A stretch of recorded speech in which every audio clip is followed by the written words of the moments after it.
réglementaire. Il y a le volet réglementaire. Et donc, je présente Dr Mayout, qui est également un ami de longue date. J'ai la chance d'avoir des amis. En plus, c'est bien d'avoir un juriste dans son entourage. Comme je suis dans la merde tout le temps, ben c'est lui qui m'aide à m'en sortir. Donc, Mayout, il est docteur en pharmacie, installé en officine depuis 1991. Et ensuite, il a fait un PhD, toujours en pharmacie. Et comme il a fait le tour de la pharmacie, ben, il s'est inscrit en droit. Il n'a pas un DU, mais il s'est inscrit depuis la licence. C'est-à-dire il a recommencé avec les bacheliers. Donc il a fait tout son cursus. À l'époque, il n'y avait pas LMD. Donc il a fait sa licence, puis son DESA et après son doctorat. Puis voilà, donc le volet réglementaire. Et après, il a fait le cycle supérieur de gestion de l'ISCAE, qui est notre école de commerce numéro 1 au Maroc. Et, donc pour avoir les différents volets. Et c'est comme ça qu'il enseigne... Il enseigne le droit pharmaceutique ou le droit médical dans les différentes facultés, qu'elles soient publiques ou privées. Et j'ai la chance de l'avoir en tant qu'ami. Et puis on travaille en binôme dans les congrès. Donc c'est un plaisir d'allier la science et l'amitié pendant les congrès. Quand on est tout seul, c'est très bien, que ce soit ici ou ailleurs. Voilà. Et dernière chose, il vient d'être élu membre de l'Académie nationale de pharmacie en France il y a quelques mois. Docteur Luc Besançon, il en fait partie, j'ai oublié de le dire, il en fait partie depuis quelques années. Voilà. Et donc, Mayout, il va nous parler du complément alimentaire. Quelle réglementation applicable au Maroc? Il m'a fait rougir.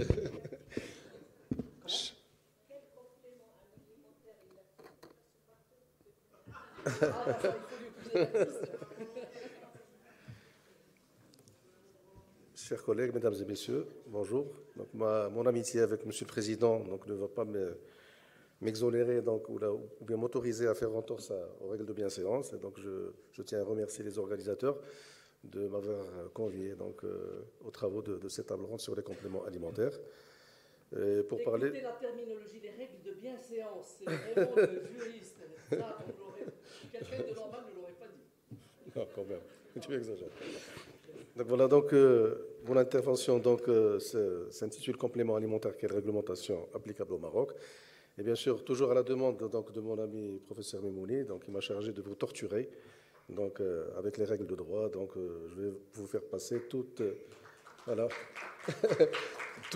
les articles de cette réglementation à la lettre et bien sûr opposer un alinéa à son précédent. Et avant de commencer cette torture, je tiens à partager une modeste expérience.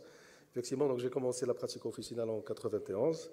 Et à cette époque, je pense qu'il n'y avait aucun complément alimentaire, à part les tisanes. Il n'y avait rien. Tous les compléments alimentaires que nous avons aujourd'hui en pharmacie avaient le statut de médicaments. Le fer, le magnésium, le calcium, la vitamine D, et tout ça, il n'y avait que des médicaments.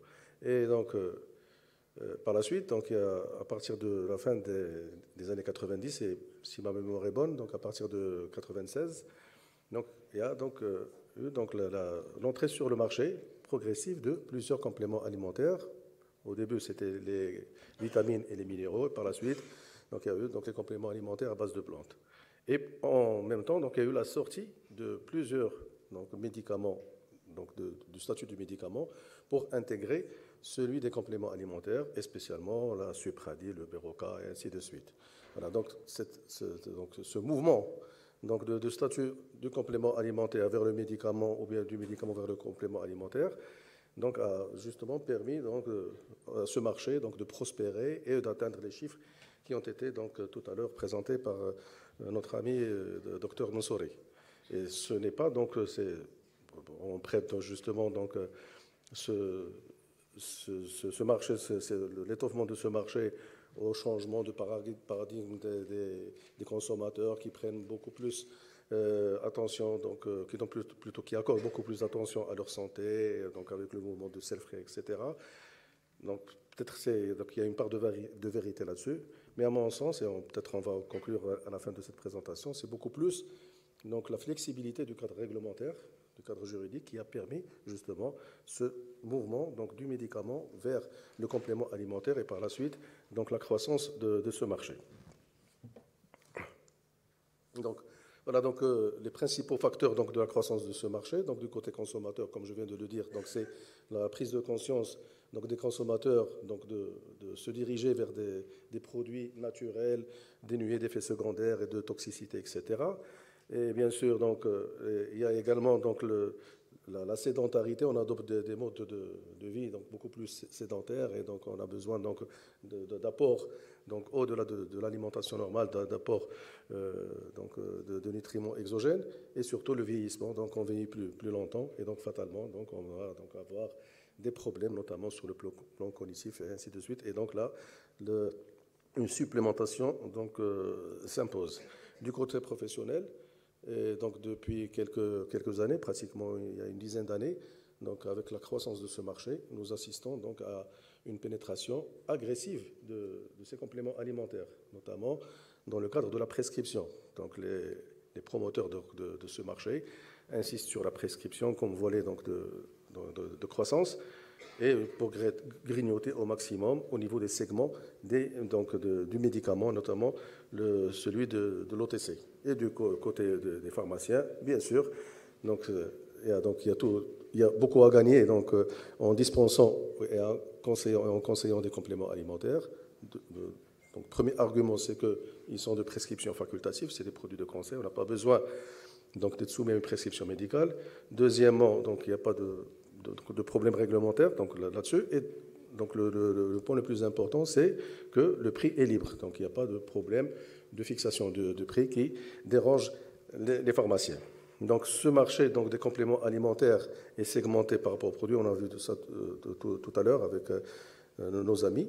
Donc, il y a principalement donc, les compléments alimentaires à base de vitamines et de minéraux qui sont suivis donc, par les médicaments à base de plantes et les probiotiques, un peu moins les protéines et les acides aminés.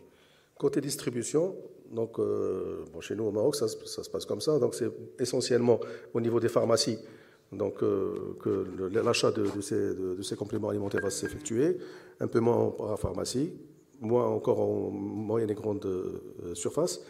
Et donc, c'est ce qui me chagrine personnellement, c'est que donc, il y a donc, la prolifération d'herboristeries, notamment donc, dans les quartiers populaires des grandes villes et des villes moyennes. Et justement, au niveau de ces herboristeries, donc déjà les enseignes, on trouve Tadawi bil Ashab, c'est-à-dire la médication par les plantes. Et là, donc, on trouve des préparations, donc des présentations galéniques carrément, qui ne sont pas donc exposées ou bien présentées comme donc, des produits de supplémentation, mais comme des produits avec de véritables indications thérapeutiques, sans aucun contrôle, donc de la part donc sur le plan de la qualité, sur le plan de la fabrication, sur le plan de la détention, mais également sur le plan de la dispensation. Et là, donc c'est un point donc il va falloir peut-être donc discuter davantage. Alors, les compléments alimentaires qui sont commercialisés donc, sur notre marché, donc il y a une foultitude de produits qui vont donc de simples produits donc qu'on utilise dans les troubles circulatoires jusqu'aux donc ceux qu'on utilise dans les troubles cognitifs. Donc, c'est-à-dire il y a une panoplie de produits qui sont commercialisés justement pour améliorer les conforts physiologiques et organiques. Alors, un instant, donc, ma collègue professeur Edlhaj donc, a parlé de la frontière entre le médicament et donc, les autres produits de santé. Effectivement, donc, au niveau de nos pharmacies, nous avons essentiellement, donc, dans le cadre du monopole donc légal, parce qu'il s'agit d'un monopole légal et non pas d'un monopole économique, nous avons donc le médicament, qui est le produit donc, phare de l'activité du pharmacien, autour duquel donc, gravitent un certain nombre de produits de santé qui se rapprochent donc, du médicament et qui peuvent donc, s'en éloigner. Donc, le médicament, comme vous le savez, donc, c'est un produit donc, qui est réglementé, qui est fortement même réglementé. Donc, il y a la loi 1704 donc, qui prend en charge le médicament et qui met en place des règles impératives très impératifs, obligatoires, qu'on ne peut pas, pour lesquels il n'y a pas de dérogation.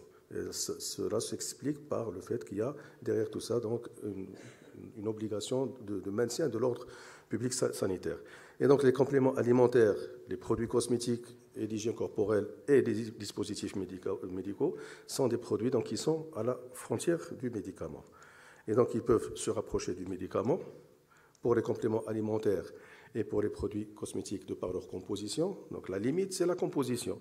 Et justement, donc, en utilisant un subterfuge juridique par le jeu de changement au niveau de la concentration ou bien de la composition, qu'on peut facilement basculer du médicament vers le complément alimentaire et vice-versa. Donc on peut facilement passer du complément alimentaire vers le médicament. Et bien sûr, donc on ne peut pas s'alarmer là-dessus, parce que heureusement qu'il y a la loi 1704, donc, qui met en place le statut de produits cosmétiques et d'hygiène corporelle, qui sont considérés comme médicaments de par leur composition, chaque fois qu'on dépasse la dose d'exonération dont a parlé le professeur El Hajj. C'est la même chose pour les produits cosmétiques et d'hygiène corporelle, mais là, donc, ça ne rentre pas dans le cadre de cette table ronde. Peut-être qu'on aura l'occasion d'en parler par la suite. Donc, on ici des dispositifs médicaux. Les dispositifs médicaux, ce sont donc, au niveau de la loi 1704, au moment de sa rédaction, on parlait du médicament et des produits pharmaceutiques non médicamenteux. Doigt ou machidoigt. Donc, les produits pharmaceutiques non médicamenteux, c'est quoi? C'est tous les dispositifs médicaux que nous connaissons, qui existent au niveau de nos pharmacies. Donc, c'est les produits donc, médicaux utilisés, médicaux et chirurgicaux, qui figurent au niveau de la pharmacopée, ou bien tous les produits donc, qui sont stériles ou présentés comme étant stériles selon là où les indications de la pharmacopée. Et donc, généralement, nous avons tendance donc, à mettre dans un seul sac tous les dispositifs médicaux, quelle que soit leur nature, en passant de la simple canne jusqu'aux médicaments, plutôt les dispositifs les plus invasifs. Alors qu'il y a des catégories donc, de dispositifs médicaux. Et en officine, nous avons bien sûr ces produits donc, de soins, c'est-à-dire les produits à usage médical, mais il y a également deux catégories de produits, de dispositifs médicaux qui commencent à prendre le pas sur le médicament. Nous sommes en train d'être envahis par des dispositifs médicaux sans nous en rendre compte. Et là, donc, nous avons donc la principale catégorie, c'est les collyres. Aujourd'hui, nous avons 90% pratiquement de nos collyres qui sont des dispositifs médicaux. Nous avons également donc d'autres produits tels que des sirops, certains compléments alimentaires sous forme de gélules, voire plutôt certains dispositifs médicaux, voire des dispositifs médicaux sous forme de présentation donc à usage externe. Alors, la différence entre le dispositif médical et le médicament, c'est le mode d'action. Le médicament, donc il y a une action pharmacologique, métabolique, immunologique ou physiologique.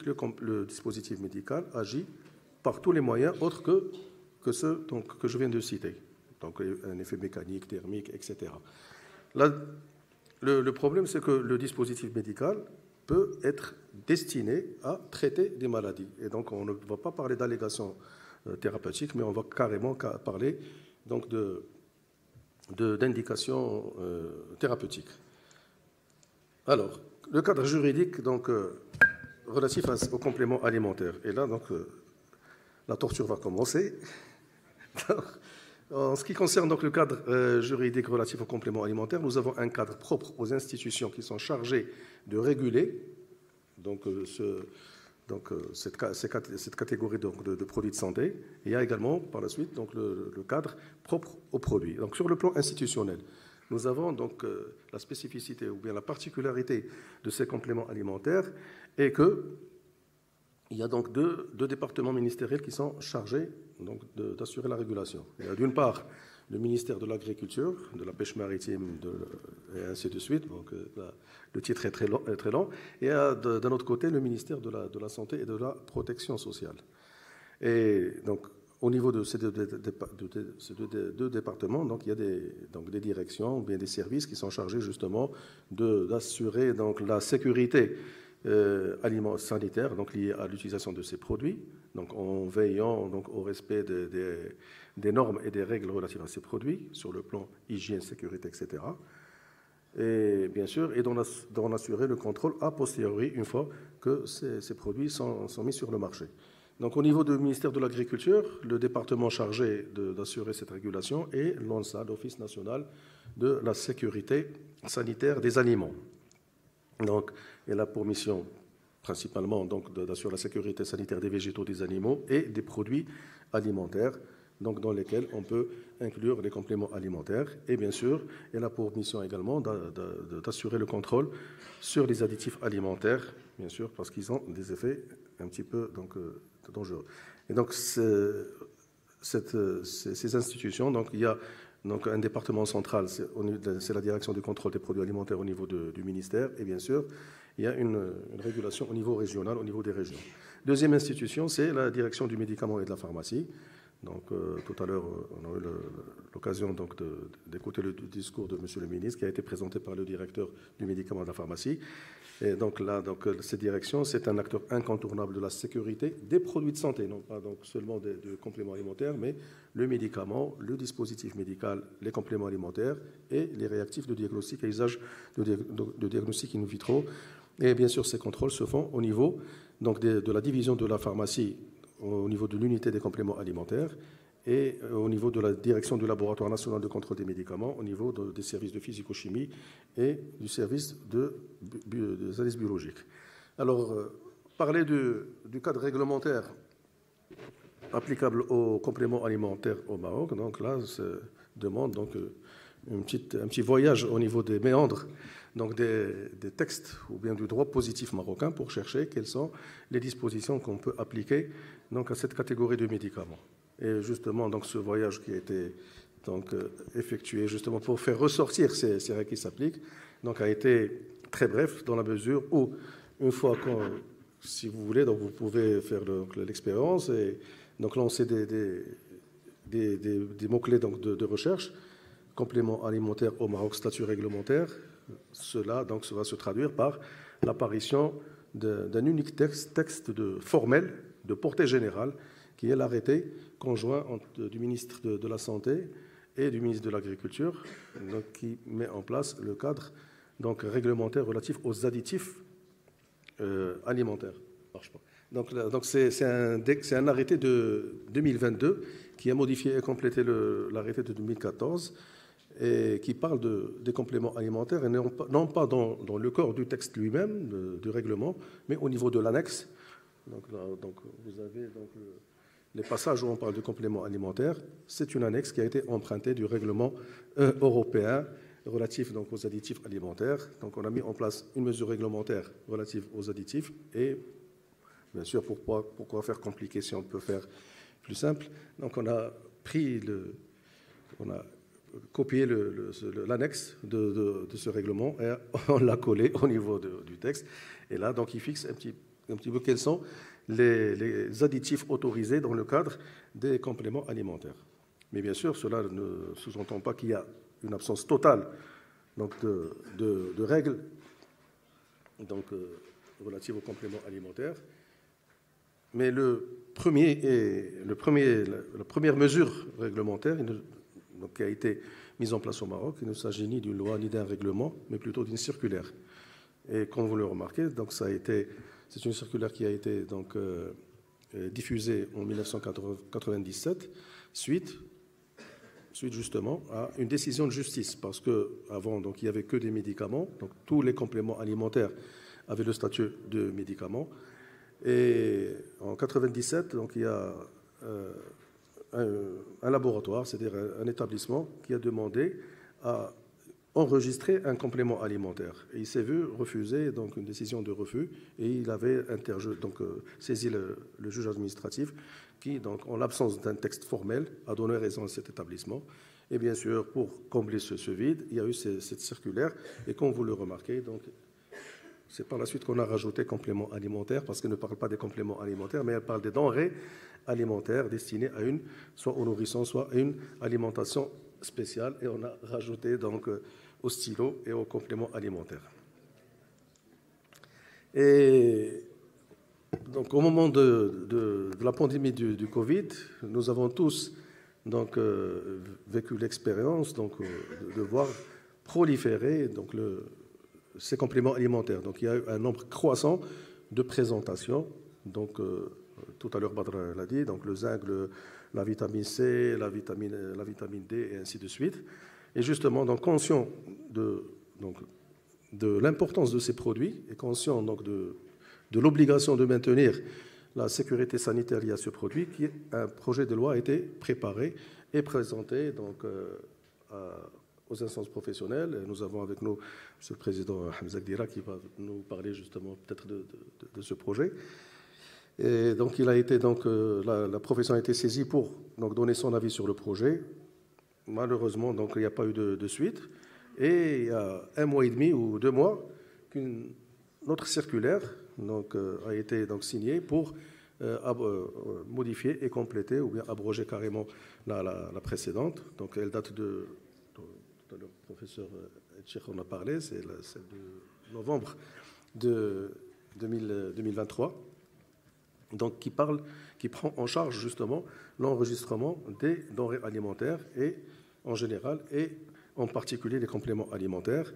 Donc, cette circulaire classifie les denrées alimentaires en 2 catégories, les denrées diététiques à usage infantile et les aliments diététiques de régime, dont figurent les compléments alimentaires qui se subdivisent en 2 catégories selon cette circulaire, les vitamines et les minéraux, et les compléments alimentaires à base de plantes.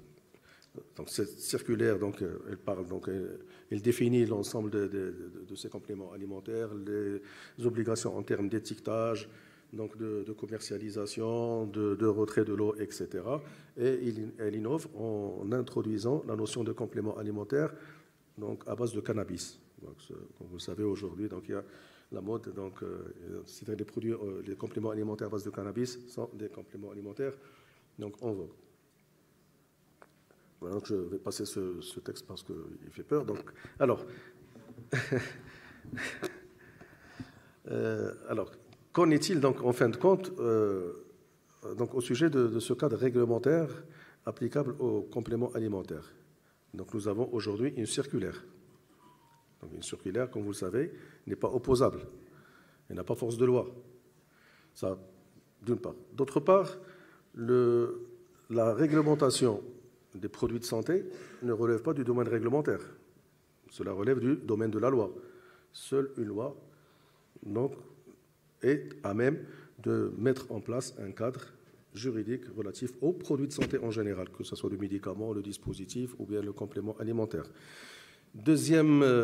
Troisième grief qu'on peut porter donc, à cette pratique, ou bien donc, pour l'usage de ces circulaires, c'est qu'on ne peut pas mettre en place des mesures répressives ni coercitives.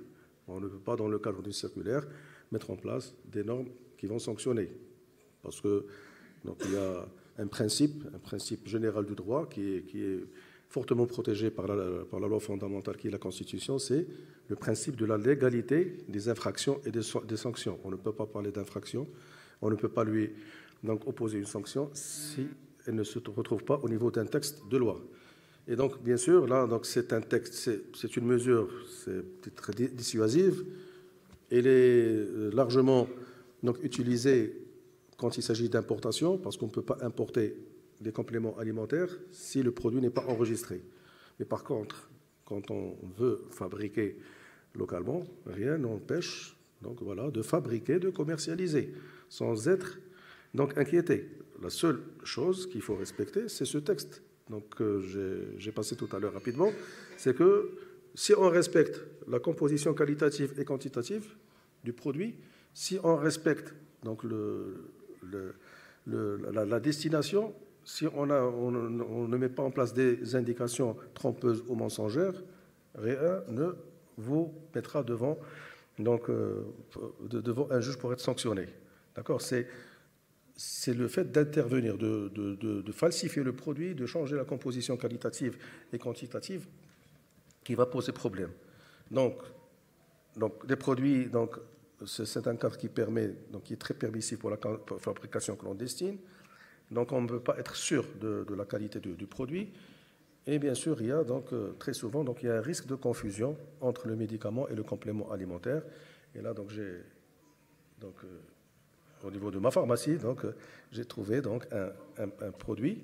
Là, nous sommes devant le médicament. Donc, il y a une action anti-inflammatoire. C'est une indication thérapeutique et combien même ce produit est présenté comme étant donc, un complément alimentaire.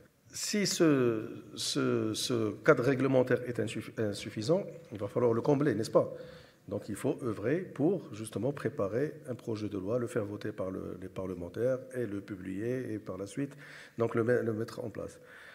Aujourd'hui, donc, avec donc, tout ce que nous avons comme donc, bibliographie donc, juridique, on peut le faire facilement.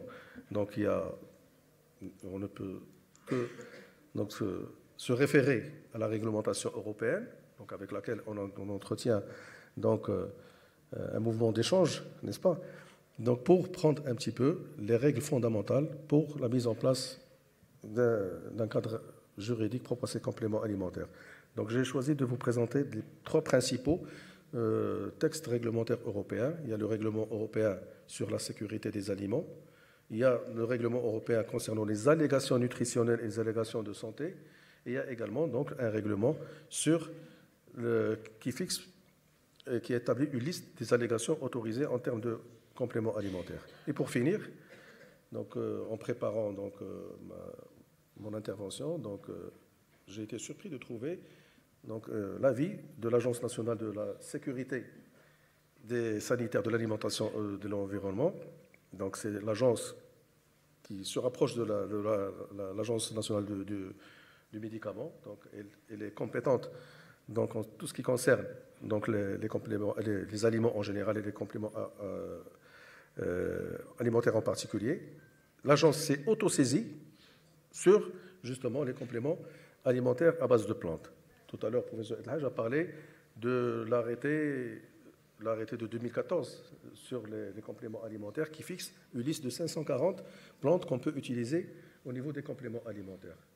Et le droit européen est un droit qui est flexible, c'est-à-dire que ce n'est pas un arrêté qui est figé, donc il y a le règlement européen donne la possibilité aux opérateurs qui interviennent au niveau donc, de la fabrication et de la commercialisation des compléments alimentaires d'introduire de nouvelles plantes qui peuvent être utilisées, avoir un usage en complément alimentaire en dehors du médicament.